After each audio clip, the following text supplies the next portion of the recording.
ಶಿವರಾತ್ರಿ ದಿವಸದಲ್ಲಿ ಈ ವರ್ಷದಲ್ಲಿ ಬಂದಿರತಕ್ಕಂತಹ ಒಂದು ನಕ್ಷತ್ರ ಅಂತ ಹೇಳಿದ್ರೆ ಪೂರ್ವಭಾದ್ರ ನಕ್ಷತ್ರದಲ್ಲಿ ಬಂದಿರತಕ್ಕಂಥದ್ದು. ಹಾಗೆ ಹಿಂದಿನ 26ನೇ ತಾರೀಕು ಬಂದುಬಿಟ್ಟು ಧನಿಷ್ಠಾ ನಕ್ಷತ್ರ ಆಗಿದೆ. ನೆಕ್ಸ್ಟ್ ಡೇ ಬಂದುಬಿಟ್ಟು ಶತಭಿಷ ನಕ್ಷತ್ರ ಆಗಿದೆ. ಹಾಗೆ ಅದಾದ ನಂತರದಲ್ಲಿ ಬರ್ತಕ್ಕಂಥದ್ದು ಪೂರ್ವಭಾದ್ರ ನಕ್ಷತ್ರ ಅಂತ ಹೇಳ್ತಕ್ಕಂಥದ್ದು.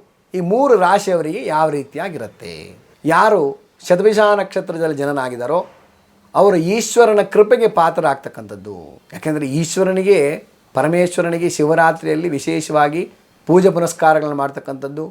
ಹಾಗೆ ಆ ಭಗವಂತನ ಜನ್ಮದಿನ ಆಗಿದ್ದಕ್ಕೋಸ್ಕರವಾಗಿ ಒಂದು ರೀತಿಯಲ್ಲಿ ಒಳ್ಳೆಯ ಫಲವನ್ನು ಕೊಡ್ತಕ್ಕಂಥದ್ದು, ಹಾಗೆ ಒಂದು ರೀತಿಯಲ್ಲಿ ಅಸಮಾಧಾನ ಕೊಡ್ತಕ್ಕಂಥದ್ದು ಆಗತ್ತೆ ಅಂತ ಹೇಳ್ತಕ್ಕಂಥದ್ದು ಇಲ್ಲಿ ಹೇಳ್ಬೋದು. ಯಾಕೆಂದರೆ ಪೂರ್ವಭಾದ್ರ ನಕ್ಷತ್ರ, ಶತಭಿಷ ನಕ್ಷತ್ರ, ಪೂರ್ವಭಾದ್ರ ಮತ್ತು ಇರತಕ್ಕಂಥ ಒಂದು ಧನಿಷ್ಠಾ ನಕ್ಷತ್ರ, ಈ 3 ನಕ್ಷತ್ರಗಳಿಗೆ ಈಗ ನಾವು ಹೇಳಬೇಕು ಅಂದರೆ 7.5 ನಡೀತಾ ಇದೆ ರೀ. 7.5 ವರ್ಷ ಶನಿ ನಡೀತಾ ಇದೆ. ಅದು ಕುಂಭರಾಶಿಯವರಿಗೆ ಇನ್ನು ಒಂದು ಇರ್ತಕ್ಕಂಥ ಒಂದು ಈಗ ಒಂದು 5-6 ವರ್ಷ ಮುಗಿದಿದೆ, ಇನ್ನೊಂದು 1 ವರ್ಷ ಇರ್ತದೆ, 1.5 ವರ್ಷ 2 ವರ್ಷ ಇರ್ತದೆ. ಆವಾಗ 7.5 ಬಿಟ್ಟು ಹೋಗ್ತಕ್ಕಂಥ ಸಮಯ ರೀ. ಅದಕ್ಕೋಸ್ಕರ ಯಾರ್ಯಾರು ಈ ನಕ್ಷತ್ರದಲ್ಲಿ ಅಥವಾ ಕುಂಭರಾಶಿಯಲ್ಲಿ ಜನನಾಗಿದ್ದೀರೋ, ಕುಂಭರಾಶಿಯವರು ಪ್ರತಿಯೊಬ್ಬರು ಕೂಡ ಈಶ್ವರನ ಆರಾಧನೆ ಮಾಡೋದನ್ನು ಮರಿಬೇಡಿ.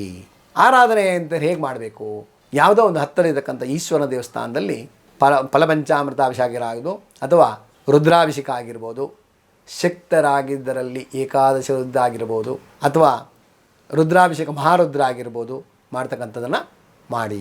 ಇಲ್ಲ ಎಲ್ಲಾದರೂ ಕೂಡ ದೇವಸ್ಥಾನಗಳಲ್ಲಿ ರುದ್ರ ಹವನವನ್ನು ಮಾಡ್ತಾ ಇರ್ತಾರೆ. ಆ ರುದ್ರ ಹವನದಲ್ಲಿ ಹೋಗಿ ಪಾಲ್ಗೊಳ್ಳಿ. ಏನು ಪಾಲ್ಗೊಳ್ಳೋದ್ರಿಂದ ಏನಾಗುತ್ತೆ ಸ್ವಾಮಿಗಳು ಗುರುಗಳೇ ಹೀಗೆ ಹೇಳ್ತಿರಲ್ಲ ಅಂತ ಹೇಳಿದ್ರೆ, ನಾವು ಯಾವಾಗ ನಾವು ರುದ್ರಹೋಮಗಳನ್ನು ಪಾರಾಯಣವನ್ನು ಮಾಡ್ತಕ್ಕಂಥ ಸಮಯದಲ್ಲಿ ಕಿವಿಯಿಂದ ಕೇಳೋದ್ರಿಂದಾಗಿ ಕೆಲವೊಂದು ವಿಚಾರಗಳು ನಮಗೆ ನೆಗೆಟಿವ್ ಎನರ್ಜೀಸ್ ಹೊರಗಡೆ ಹೋಗುತ್ತೆ ಅಂತ.